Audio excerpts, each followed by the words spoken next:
So VA Assumptions. I am a licensed realtor in the state of Florida, real estate sales associate as they call it. And so we deal with VA assumptions. I've dealt with them in the past, and I've had one experience where so word on the street is that sometimes the mortgage companies are not super motivated to help with the assumption because they're not really making a lot of money. They make their money on new loans, not the old ones. So when you assume a VA mortgage, we'll get to it when we get to it. You're a lower priority. That's my opinion. That's a word on the street. But I had a great experience working with Carrington Mortgage. It seems like they're on the ball with their stuff. Sometimes it takes weeks to here's our contract. Is everything okay? Do you need anything else from me? Do you need me to tweak anything? And weeks go by, and then at the last minute you hear, yes, we need this, yes, we need that. My previous VA assumption that I helped the buyer purchase the home.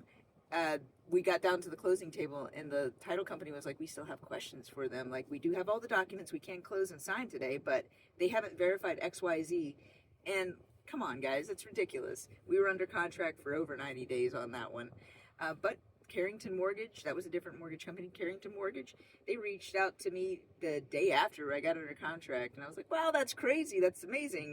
We had about a week in, we got a loan processor, but they let us know well in advance, hey, we got your paperwork, we're working on this, we're doing that. Communication is key. So anyway, so what a VA assumption is where you're assuming their loan. Let's say that they're selling the house for $400,000 and they still owe $300,000 on their loan, but maybe they have a great interest rate, like my current one, around 2.6%, which is amazing. You can buy so much more house with that.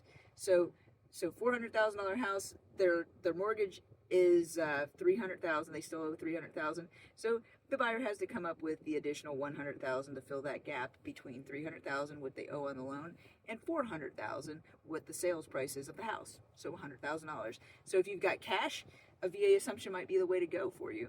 And anyway, so we're working through this, and it's been a great experience working with Carrington Mortgage, and it's it's something we deal with a lot. Is VA assumptions is becoming more and more common, and I'm glad to be experienced in it and know the ins and outs of it. But it is one thing that I guess it does matter what mortgage company you have, because we can get to the closing table with any of them, but sometimes it just you get a better quality mortgage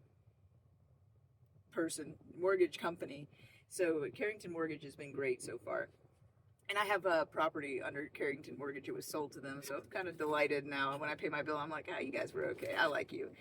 So anyway, if you ever are interested in purchasing a home with a VA assumption, if you want to assume a loan and get a better interest rate possibly, I'd be happy to share some information or start sending you some properties of homes that are for sale that have mortgages that are assumable. So anyway, reach out if you have any interest. Again, I am not a lender. I am a licensed real estate sales associate. I'm a realtor, and I'd love to help you find a property with a VA assumable mortgage.